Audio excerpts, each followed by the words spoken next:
भारत की आबादी के लिहाज से ये कहा जा सकता है कि हम सबसे बड़ी चुनौतीपूर्ण समय से गुजर रहे हैं, लेकिन इन चुनौतियों का सामना करने में बहुत सारे स्वास्थ्य सेवाओं से जुड़ी ऐसी बातें हैं जिन्होंने हमें मदद की है। बल्कि बाकी कई देशों के मुकाबले भारत की सरकार स्वास्थ्य सेवाओं पर उतना खर्च नहीं करती, लेकिन एक टारगेट सेट किया गया था 2017 में कि इसे इंप्रूव किया जाएगा, कि हम जीडीपी का जितना खर्च करते हैं उसे बढ़ाया जाएगा। लेकिन अगर अंतर्राष्ट्रीय मानकों पर देखें तो 6% कम से कम जीडीपी का खर्च जरूरी है अगर आपको अपने लोगों को अच्छा स्वास्थ्य देना है, उनकी सेहत का ध्यान रखना है। इसी पर हम चर्चा करेंगे। खास मेहमान हमारे साथ जुड़ेंगे इस समय। रेणु भाटिया जी बीजेपी से हमारे साथ हैं। रेणु भाटिया जी, बहुत बहुत स्वागत है आपका। ओंकार नाथ सिंह जी कांग्रेस से हैं, बहुत बहुत स्वागत है ओंकार जी आपका भी। डॉक्टर DRI पूर्व महासचिव IMA, बहुत बहुत स्वागत है डॉक्टर DRI जी। और हमारे साथ डॉक्टर कौशल मिश्रा जुड़ेंगे। सबसे पहला सवाल मेरा रेणु भाटिया जी आपसे है, आप किस तरीके से देखते हैं कि अगर भारत इतनी बड़ी आबादी के बीच में लोगों को ये आत्मविश्वास जगा पा रहा है कि हम इसका मुकाबला कर सकते हैं, जबकि हमने देखा इटली स्पेन का हाल देखा, अमेरिका का हाल भी देखा, सबसे प्रभावित देश वो थे जिन्होंने अच्छा खासा पैसा स्वास्थ्य सेवाओं पर खर्च किया। प्रियंका, अगर हम बात करते हैं स्वास्थ्य सेवाओं की या हम बात करते हैं कोरोना के कंट्रोल की, तो मुझे लगता है कि हम सब बधाई के पात्र हैं, क्योंकि ये डिजीज है, बीमारी है, परेशानी है, इसलिए बधाई वर्ड हो सकता है ना फिट बैठे।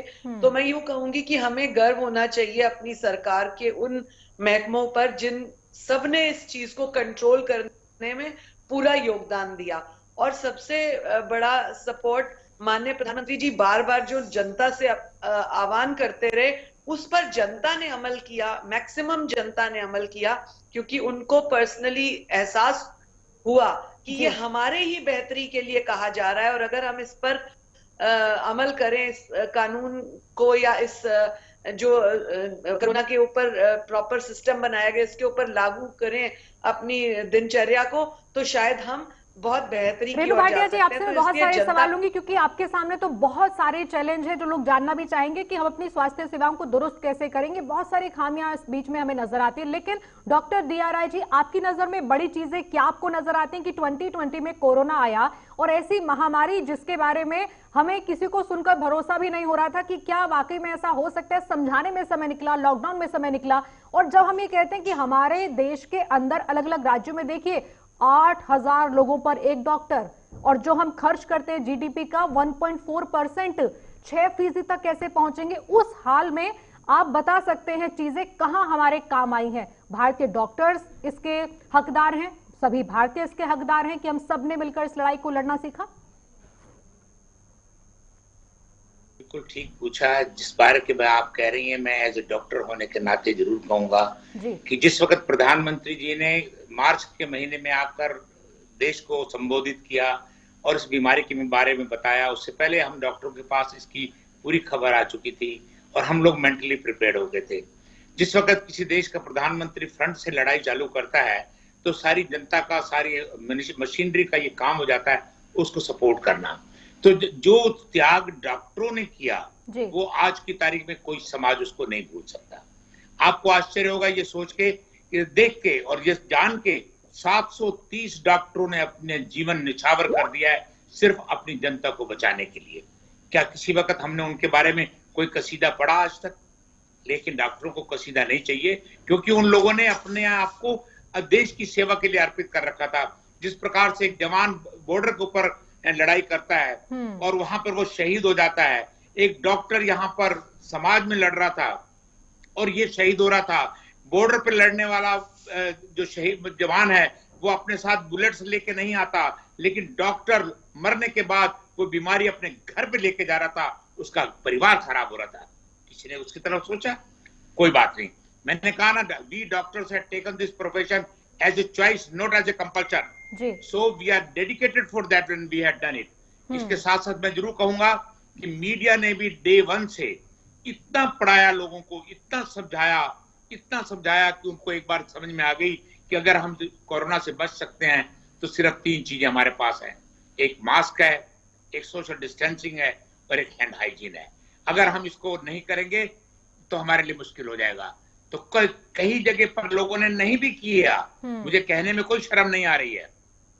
कुछ समाज के ऐसे तत्व भी थे जिन लोगों ने सोचा कि कुछ भी नहीं होने वाला, कुछ भी नहीं होने वाला, और उसके बाद वो किस में चले गए आपको सामने है। रहा सवाल हमारे देश के अंदर जो 135 करोड़ की आबादी के अंदर जहां पे मजदूर एक दूसरे शहर में जाके काम करता है, और जब 3 महीने के लॉकडाउन के बाद अगर उसको वो परेशान होता है कि मैं कहां जाऊं, मैं अपने बच्चों से तो मिलूं, जी, तो अगर इस चीज को मैं ऐसे आपसे जानना चाहूं कि अमेरिका जैसा देश जिसको हम कहते हैं कि सबसे ज्यादा मजबूत स्वास्थ्य सेवाओं के मामले में दुनिया जाती है ट्रीटमेंट कराने, वहां क्या ऐसा हुआ होगा कि अगर हम खुद को अमेरिका की जगह रखकर देखें कि हम इतने प्रभावित हुए होते तो हमारी व्यवस्था का क्या होता?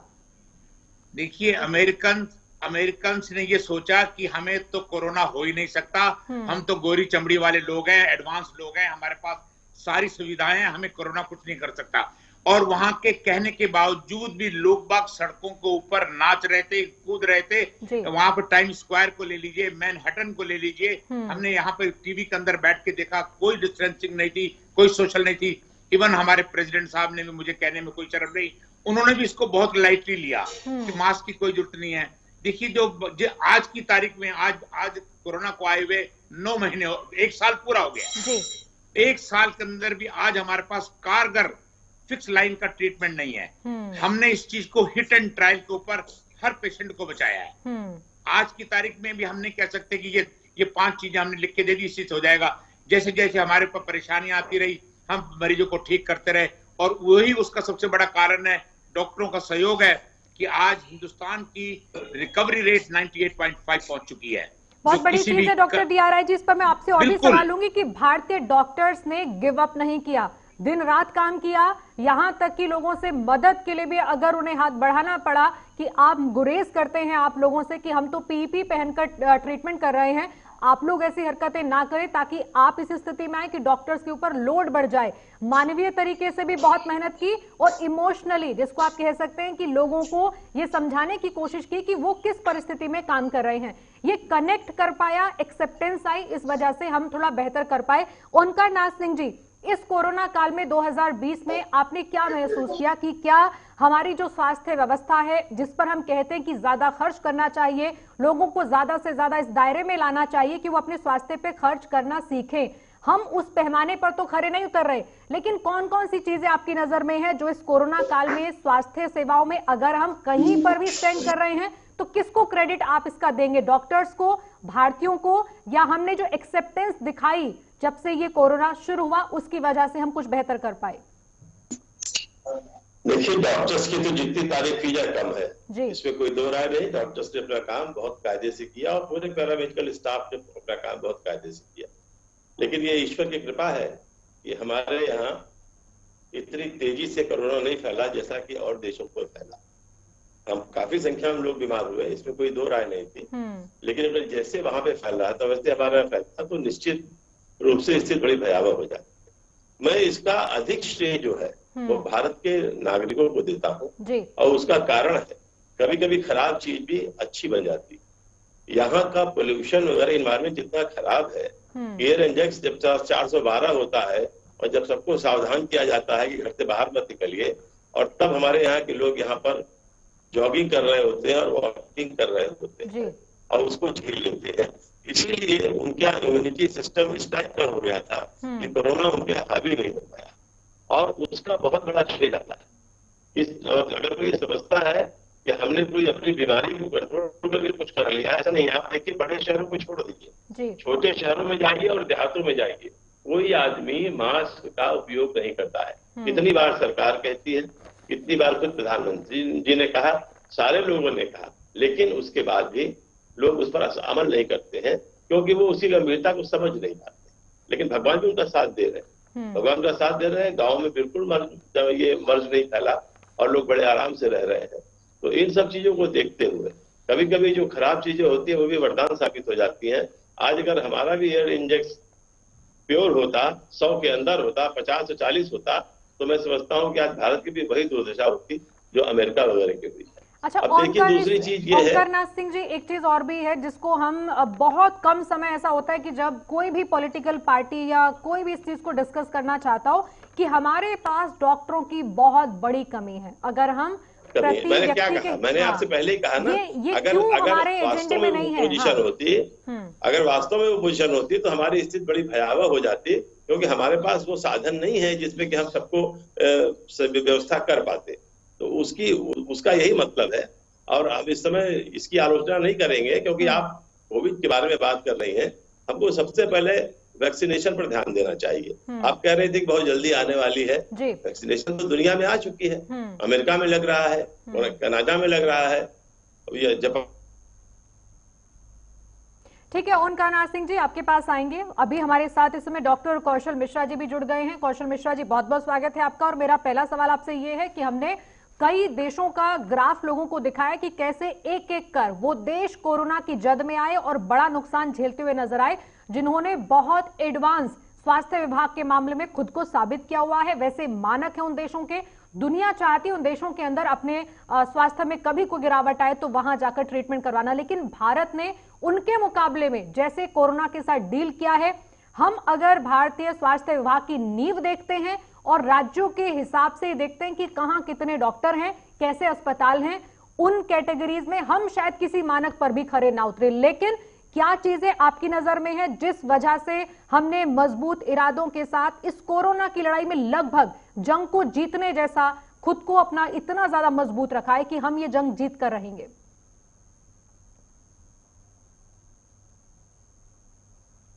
जो एस्टैब्लिश सेक्टर है, सिस्टम है, उसका बहुत लिमिटेड रोल है। यहाँ के लोगों की बॉडी इम्यूनिटी का एक फैक्टर हो सकता है, क्योंकि अदरवाइज इसको एक्सप्लेन कर पाना बहुत ही डिफिकल्ट है कि इतने पुअर हेल्थ, अगर हम हेल्थ इंफ्रास्ट्रक्चर को देखें तो अगर हम यूएस की बात करें, यूके की बात करें, इटली की बात करें, स्पेन की बात करें, वहाँ के कंपैरिजन में यहाँ का हेल्थ इंफ्रास्ट्रक्चर एक्चुअली उतना स्ट्रांग नहीं है। लेकिन उसके बाद भी यहाँ पे जिस तरीके का डेटा आ रहा है उसके अकॉर्डिंग अगर देखा जाए तो कोई और रीजन समझ में नहीं आता। लेकिन कौशल मिश्रा जी, आपने कुछ महसूस किया होगा इस 2020 कोरोना काल में कि हमारे पास स्वास्थ्य सेवाओं में अगर ये होता तो बेहतर होता, जैसे डॉक्टर्स की कमी ना होती तो और बेहतर होता, थोड़ा इंफ्रास्ट्रक्चर हम थोड़ा बेहतर कर ले, तो जो आपने खुद महसूस किया व्यक्तिगत तौर पर कि क्यों नहीं हमने ये किया है इससे पहले? देखिए, अब अपना ही देश की चूंकि इंटरनेशनल प्रॉब्लम है जी, इंटरनेशनल प्रॉब्लम में अपने देश का अगर हेल्थ इंफ्रास्ट्रक्चर देखें तो हम बहुत नीचे आते हैं, और पॉपुलेशन में अगर हम देखें तो हम नंबर 1 नंबर 2 पे आते हैं जी। उसके हिसाब से अगर हम पॉपुलेशन जो हमारी है और जो इंफ्रास्ट्रक्चर है वो एक दूसरे से मैच नहीं करता, तो हमारा ऑब्वियसली हेल्थ इंफ्रास्ट्रक्चर बहुत कमजोर है। अगर हम पॉपुलेशन को देखते हैं तो नंबर ऑफ डॉक्टर्स बढ़ने चाहिए, हेल्थ स्टाफ बढ़ने चाहिए, नंबर ऑफ हॉस्पिटल। अगर मैं आपको डेटा बताना चाहूँ तो 2018 के डेटा के अकॉर्डिंग हमारे देश में जो हॉस्पिटल बेड अवेलेबल थे, 2018 के डेटा है, सरकारी डेटा है, केवल 12 लाख हॉस्पिटल बेड अवेलेबल है पूरी कंट्री में। 135 करोड़ की पॉपुलेशन में 12 लाख केवल हॉस्पिटल बेड है, और इस हॉस्पिटल बेड का करीब करीब 10% आईसीयू बेड होता है। मोटा मोटा एक अंदाजा होता है, यानी कि केवल 1 लाख आईसीयू बेड है, जो नो डाउट सरकार इस कोरोना के चक्कर में ही काफी इंफ्रास्ट्रक्चर को इम्प्रूव किया है। बहुत सारी चीजें जो नहीं थी उसकी मैन्युफैक्चरिंग होने लगी है। जब कोरोना आया था उस समय हमारे यहाँ मास्क और पीपीई नहीं बनते थे, अब पीपीई और किट और मास्क हम सप्लाई करने की पोजीशन में आ गए हैं। हम वैक्सीन को अगर हम देखते हैं तो वैक्सीन के सबसे बड़े सप्लायर हम इंटरनेशनल लेवल पे ग्लोबली हम लीड करते हैं। तो कुछ चीजों में हम काफी आगे हुए हैं और वैक्सीन में हम पहले से ही आगे थे। लेकिन अगर हम देखें जो गवर्नमेंट की जो रिस्पॉन्सिबिलिटी होती है कि जो जीडीपी का लेस देन 2%, प्रिसाइसली स्पीकिंग 1.5 से थोड़ा सा ज्यादा ही हम हेल्थ पे खर्च करते हैं, जो कि बहुत सारे डेवलपिंग कंट्रीज के पीछे है। इवन हम कहें कि बांग्लादेश से कम है, श्रीलंका से कम है, जबकि कोई भी डेवलपिंग कंट्री होता है उसका मिनिमम तो 5% जीडीपी का हेल्थ पे खर्च होना चाहिए। तो मुझे लगता है कि हमें इससे सबक लेते हुए सरकार को अपनी पॉलिसियों में थोड़ा चेंज करना चाहिए और जिस तरीके से सरकार का जो पिछला मिशन था उसके अकॉर्डिंग उसको 2% के आसपास जीडीपी 2.5 की जीडीपी करनी थी 2020 तक, जो शायद अभी तक नहीं हुई है। अब सर 25 तक है, 2025 तक टारगेट है 2.5% खर्च करने की कोशिश करेंगे। रेणु भाटिया जी, आप जवाब दीजिए इस पर। आगे अब कोरोना से जो चीजें हमने सीखी हैं, क्या इससे हम अपने स्वास्थ्य विभाग को और मजबूत करने के लिए काम करने की उम्मीद कर सकते हैं? डॉक्टर्स की भरपाई हो सके, प्राथमिकताओं में क्या चीजें आपकी हैं? आपने जो 2020 में देखा हो कि हमारा जो हेल्थ डिपार्टमेंट है उसने जिस तरीके से काम किया और लोगों को समझाया, उसमें अगर हम इसे और दुरुस्त कर पाए तो यकीनन हम बड़े बड़े देशों के स्वास्थ्य के मामले में उनको पछाड़ सकते हैं। बिल्कुल प्रियंका, आपकी बात बिल्कुल ठीक है और मैं डॉक्टर मिश्रा की कुछ बातों से सहमत हूं कि जब कोरोना हमारे देश में आया या जब पूरी दुनिया में कोरोना का नाम निकला तो उसके अकॉर्डिंग, हमारी जनसंख्या के अकॉर्डिंग डेफिनेटली इंफ्रास्ट्रक्चर कम था। लेकिन कोरोना काल के दौरान ही अगर आप देखें 10 महीनों के दौरान जो चेंजेस मेडिकल फैसिलिटीज में और मेडिकल लाइन के माध्यम से हुए हैं वो किसी एक बहुत बड़ी उपलब्धि से कम नहीं है। आप ये देखिए, जैसे डॉक्टर साहब बता रहे, डॉक्टर मिश्रा की 12 लाख बेड हुआ करते थे और मेरे हिसाब से जो आंकड़े आए हैं उनमें मुझे लगता है कि उसका 12-15% से अधिक बेड इसी दौरान और डेवलप किए गए दिल्ली क्षेत्र में। आप ये देखिए 1 लाख बेड दिल्ली की सरकार ने जी, वही तो हम कह रहे हैं कि 2020 में कोरोना में अगर हम जान झोंक सकते हैं इस विभाग के पीछे तो अन्यथा भी हमारी प्राथमिकता में रहेंगे।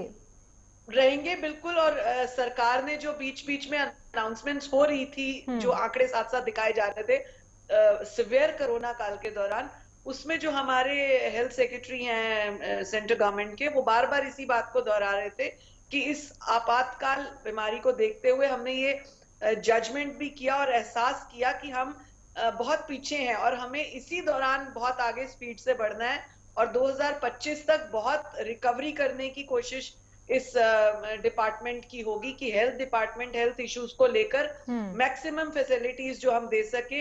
इसीलिए आप देखिए मेक इन इंडिया में भी जितना हेल्थ की ओर ध्यान दिया गया, हेल्थ गैजेट्स की ओर, उतना अभी और दूसरी तरफ नहीं बढ़ा है। तो मुझे उम्मीद है कि सरकार जिस तेजी से बढ़ रही है हेल्थ इश्यूज को लेकर, 2025 तक बहुत ज्यादा इंफ्रास्ट्रक्चर भी बढ़ेगा। अभी हम एम्स की जब बात करते हैं तो एम्स को भी हर बड़े राज्यों में 3 से 4 गुना बढ़ाने की बात हो रही है। पहले एक लिमिट बनाई गई थी कि इतने एम्स बढ़ेंगे, लेकिन कोरोना और इस तरह की बातों को देखते हुए एम्स भी और बढ़े, इस बात के ऊपर भी पूरा फोकस किया जा रहा है। तो मैं उम्मीद करती हूँ कि 2025 तक सबको हेल्थ फैसिलिटीज उतनी ही मिलेंगी जितनी हम दूसरे देशों को देखकर एक उम्मीद की बात करते हैं। भारत के लिए एक जिसे उपलब्धि के तौर पर आप कह सकते हैं कि हम दुनिया की सबसे बड़ी स्वास्थ्य बीमा योजना चला रहे हैं ताकि लोगों को उसका लाभ मिल सके, लेकिन उसके लिए हमें इंफ्रास्ट्रक्चर पर जोर देना है, जो आपने दोहराया भी। डॉक्टर डी राय, एक और भी चीज है जो हमारे पक्ष में शायद जाती है, भारत के पक्ष में, और आप इससे सहमत भी होंगे कि बड़े बड़े देश किसी भी इंसान को आम बीमारी होने पर भी उसे प्रोटोकॉल का पालन करना है और बिना प्रोटोकॉल के ना आप मेडिकल से कोई चीज खरीद सकते हैं, जबकि भारत के अंदर इसके उलट सिस्टम है कि आप चाहें तो मेडिकल से भी कोई ऐसी दवा खरीद सकते हैं जिससे आपको लगता है कि हाँ ये नॉमिनल सी चीजें हैं, खांसी है, बुखार है, बहुत सारी जगहों पर व्यवस्था है और ऐसे डॉक्टर दूर दराज इलाकों में अवेलेबल हैं जहां पर छोटी मोटी बीमारियों का इलाज होता है। लेकिन बड़े बड़े देशों के अंदर प्रोटोकॉल है और इतना महंगा इलाज है जिसकी वजह से शायद उन्हें नुकसान हुआ है इस कोरोना काल में।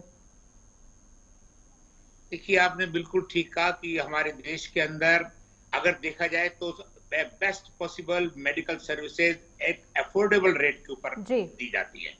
आज हम विश्व के किसी भी डेवलप्ड कंट्री के साथ कंपेयर कर सकते हैं। मैं आपको कई एग्जांपल दे दूं जहां से बड़े बड़े यूरोप से, ऑस्ट्रेलिया से लोग बाग हिंदुस्तान आकर अपने हार्ट की सर्जरी करा रहे हैं, नी रिप्लेसमेंट करा रहे हैं, दूसरी स्पाइन सर्जरी करा रहे हैं।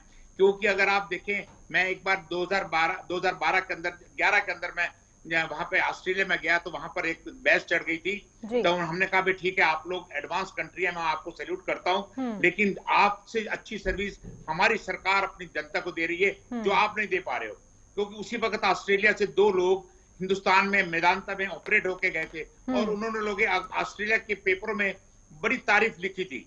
मैंने कहा देखिए आपके यहाँ 6 महीने की वेटिंग लिस्ट है हार्ट की सर्जरी के लिए, आप मेरे साथ चलिए, मैं 1 हफ्ते के अंदर आपकी सर्जरी करा के आपका मरीज वापस ऑस्ट्रेलिया में आ जाएगा। और वहां पे $50,000 का खर्चा है, हिंदुस्तान में सिर्फ $5,000 का। तो लोगों ने इसको रियलाइज किया और उसके लिए मुझे कहने में कोई अतिशयोक्ति नहीं कि आज हिंदुस्तान का डॉक्टर वर्ल्ड के अंदर नंबर 1 पे माना जाता है। वो तो मुझे वो है कि हम लोग अपने ही लोगों की इज्जत ज्यादा उसकी अहमियत नहीं समझते, वो एक अलग इशू है। लेकिन इसमें कोई दो राय नहीं है, कोरोना ने हमको बहुत कुछ सिखा दिया है। ओंकारनाथ सिंह जी, चीजें हमने पहले कर देनी चाहिए थी उन पर हमें गौर करने की जरूरत है। बिल्कुल, ऐसी कुछ चीजें हैं जिनको हम नजरअंदाज नहीं कर सकते हैं। बिल्कुल, और हमें ये इस कोरोना काल में ही इस बात को समझना चाहिए कि प्राथमिकताएं हमारी इस मामले में कितनी जरूरी है कि हम स्वास्थ्य पर उतना ध्यान दें, क्योंकि हम इस समय अगर अच्छा कर पा रहे हैं तो सोचिए जरा कि ये तमाम चीजें जिनकी कमी आज है अगर वो पूरी हो जाए तो भारत इस क्षेत्र में कितना आगे जा सकता है। ओंकारनाथ सिंह जी, वैक्सीनेशन की तैयारी चल रही है और बहुत सारे देश हैं जो हमारी तरफ भी देख रहे हैं कि हम प्रोडक्शन करेंगे वैक्सीन का, यहाँ के लिए बहुत सारे स्कोप है भारत के अंदर।